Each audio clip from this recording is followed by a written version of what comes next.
Hello my friends, this is Lindy. Welcome to an all-Indigenous edition of Saturday Reads on my channel, Magpie Reads.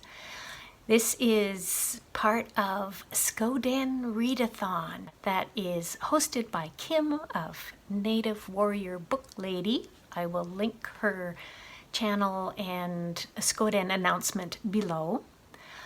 She encourages all of us to read books written by Indigenous authors.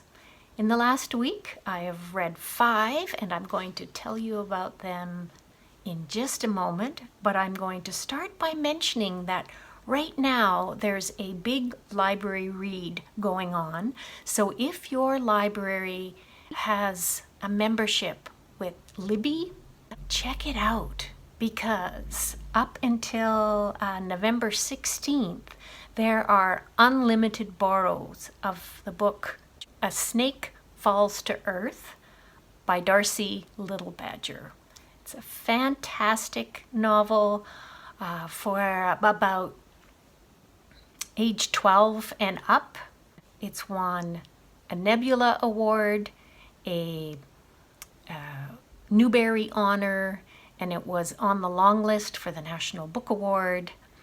It is about Nina, who is Lipan Apache in one world, this world, and a young cottonmouth snake named Ollie from a sort of spirit world,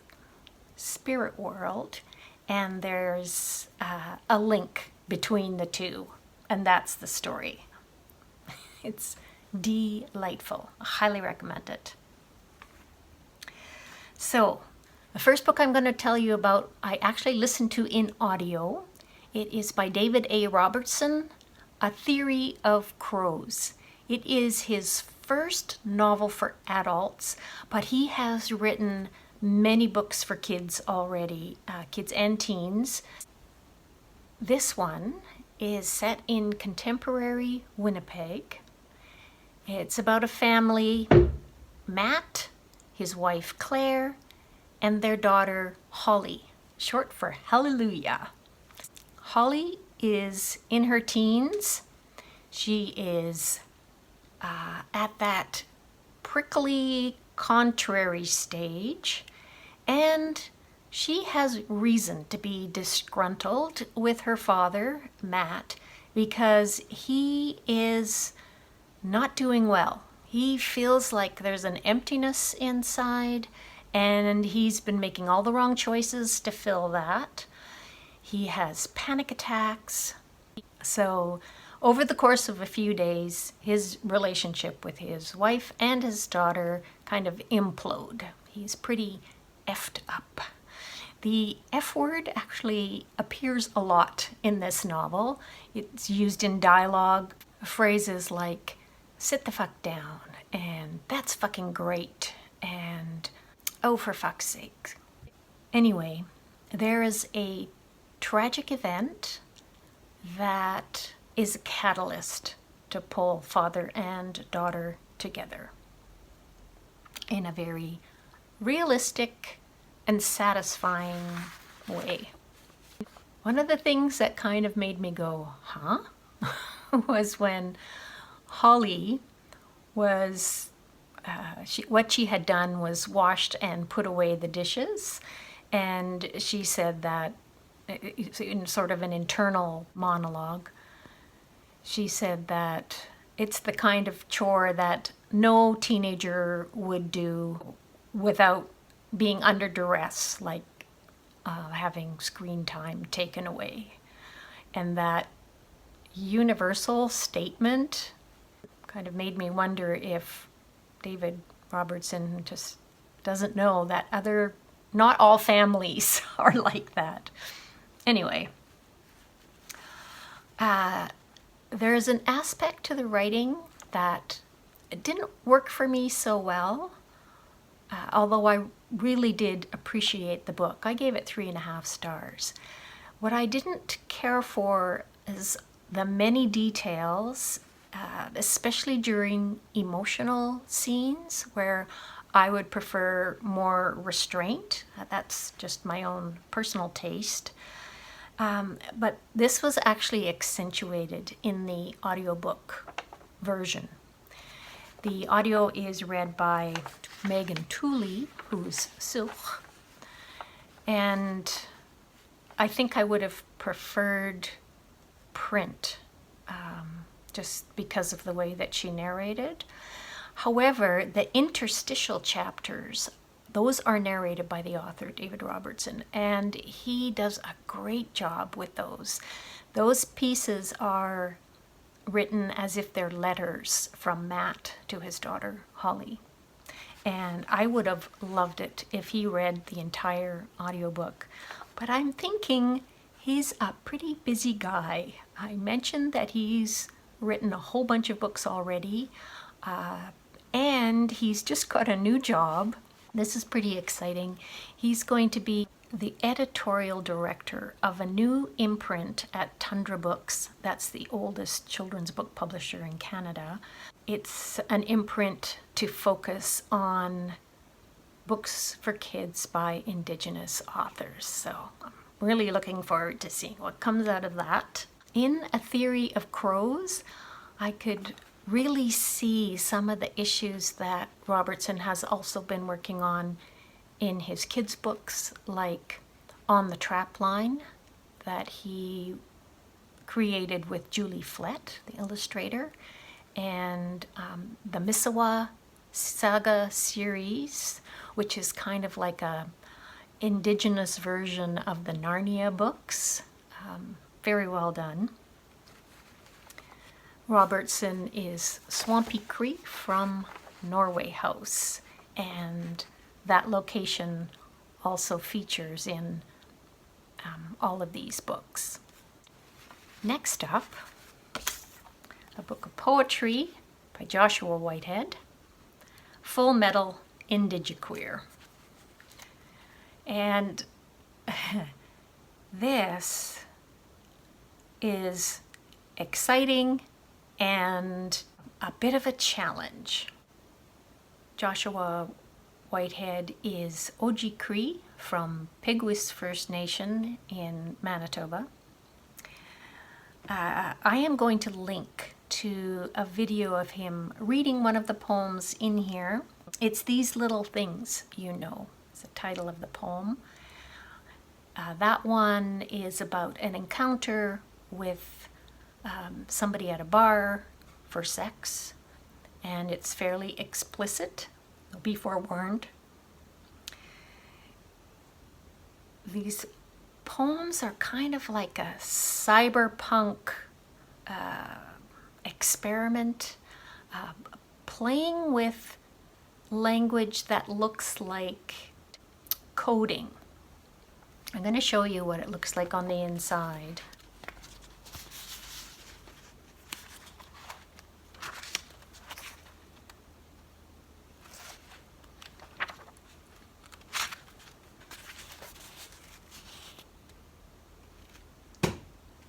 So something that looks like dot matrix printing. And the character who's talking is somebody named Zoa. Protozoan type character.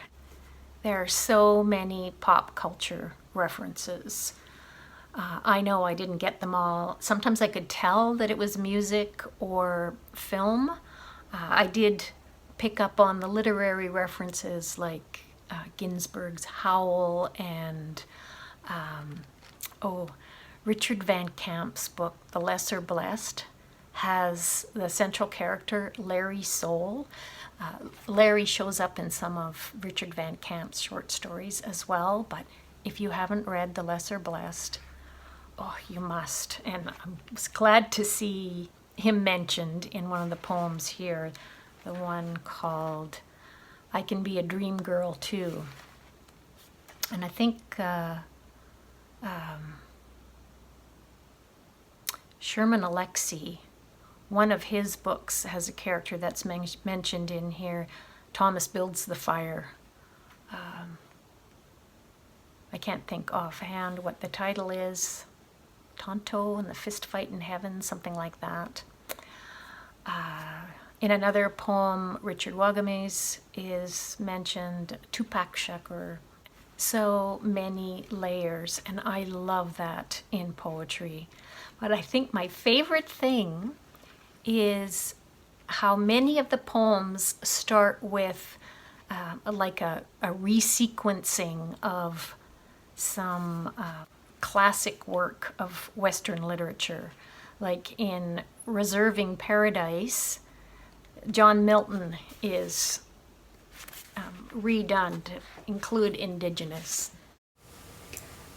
In stealing Milton software, press X.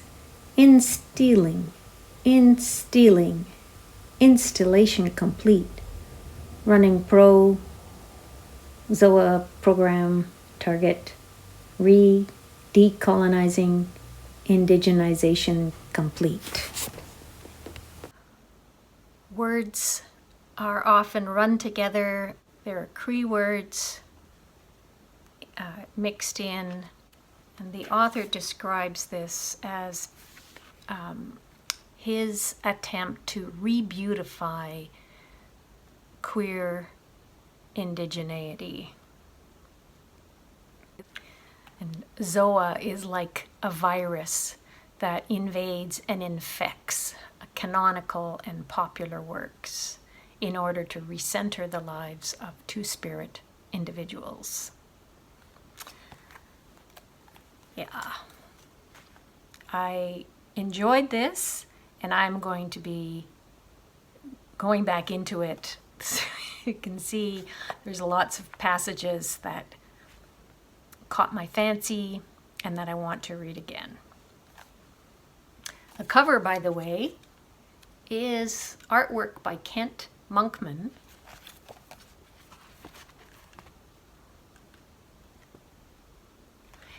And Kent Monkman also did the artwork on this next book, Inconvenient Skin by Shane Koyczan.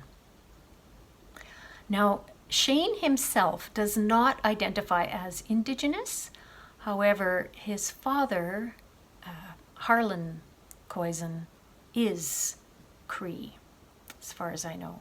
Well, he's Indigenous anyway. There is a documentary done about Shane reconnecting with his father, and I haven't watched it yet, but I plan to do so sometime in the month of November, and I'll tell you about it when I do. Koyczan is a famous spoken word poet, and this is actually one long poem about residential schools and the Truth and Reconciliation Commission report. There is artwork throughout. Monkman and Joseph Sánchez, who is Taos Pueblo, and by Jim Logan, who's Métis. And towards the end, there are a lot of photographs documenting the Idle No More protests. And the photos are by Nadia Kwandibens, who's Anishinaabe.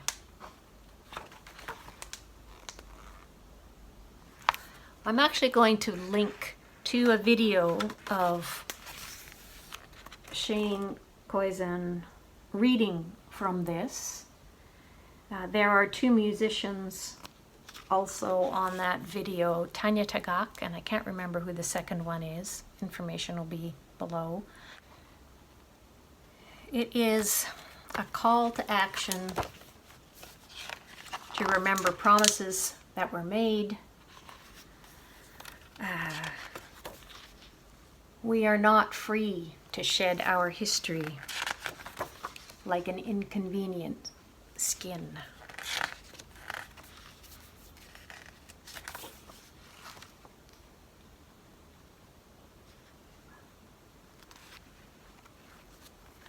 Published in 2017, Canada's 150th centennial year. I almost forgot to mention that this is actually a bilingual book. It is has been translated into Cree by Solomon Ratt. When I was showing you those pages, there's Cree there as well. And next up, I have a Cree concept book, a bilingual concept book with English and Cree, Black Bear, Red Fox by Julie Flett. And Flett is Cree and Métis. She has illustrated a whole bunch of picture books. I love her art. She's worked with other creators as well as books on her own, like this one. But the very first 2 pages are an explanation about Cree pronunciation. And it's also explained in here that Cree words are actually verbs. In an interesting aspect of it. So we have black bear, cascateso masqua, red fox, mikuso makisis, pink rose. The word for rose, mihkokwani, comes up in Full Metal Indigiqueer. He has a poem about his grandmother who was murdered, and her name was Rose, and he uses the Cree word mihkokwani.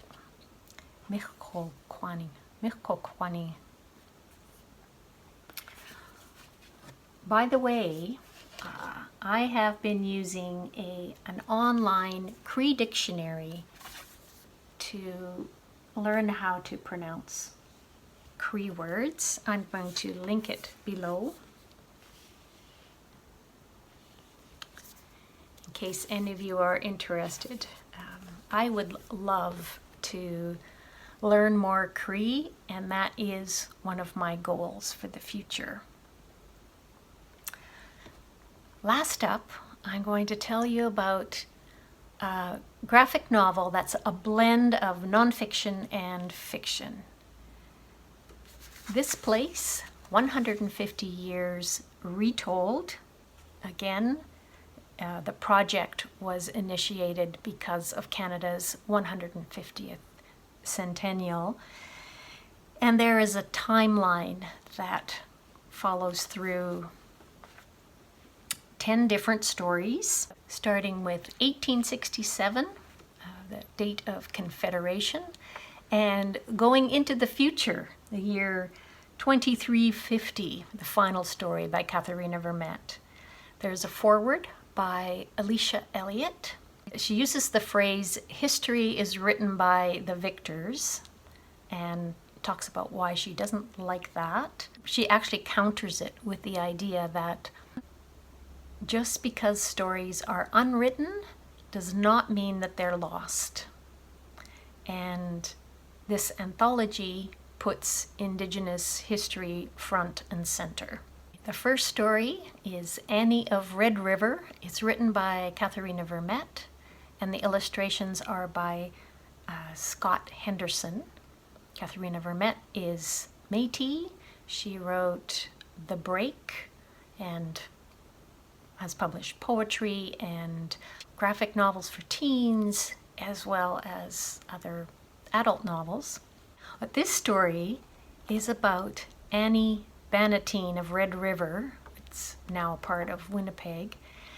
And about the time when she horsewhipped a white man whose surname is Mayer. And that was in 1869.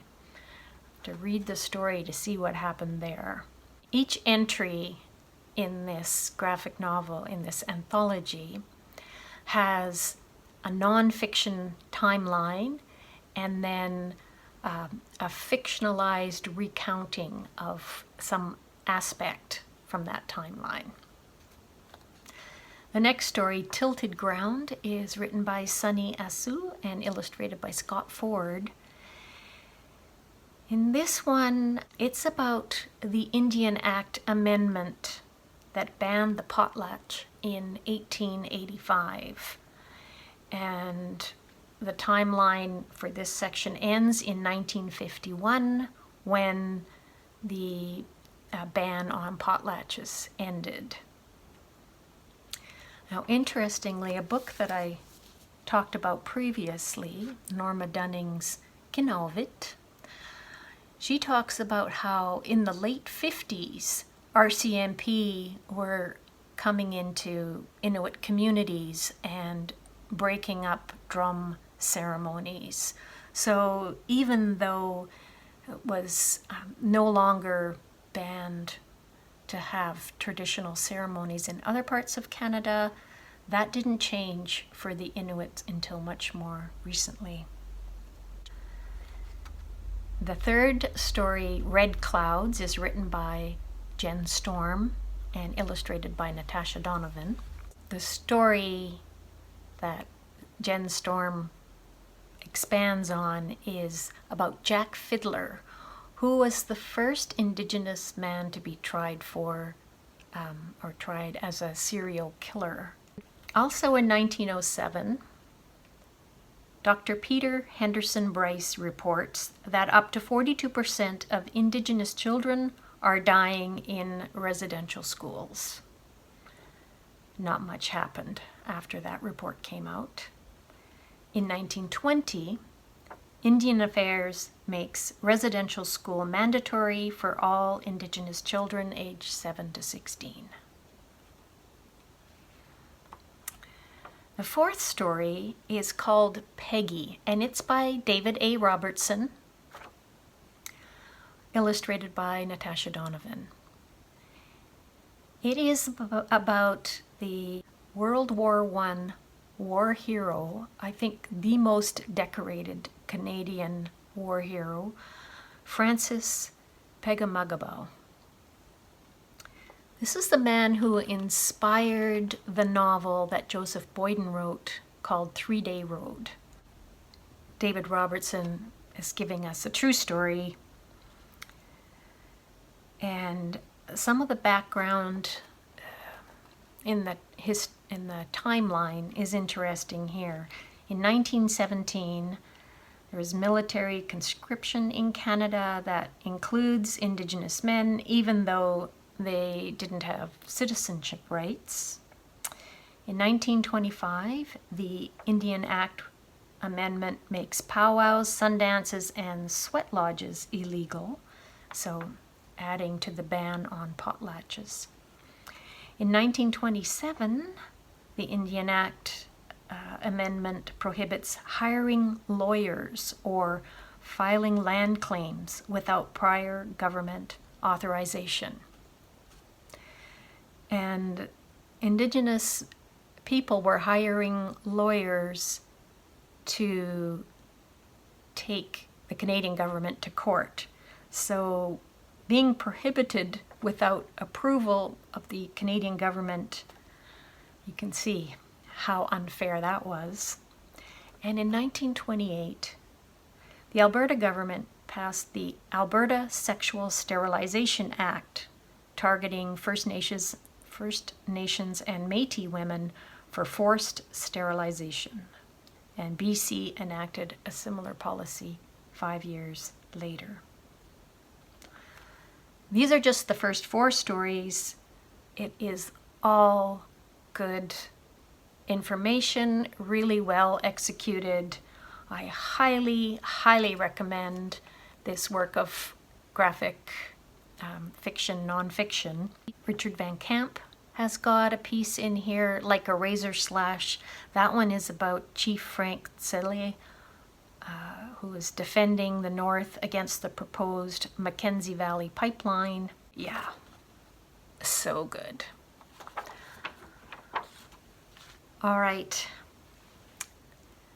That's it for what I've read for Skodan Readathon this week.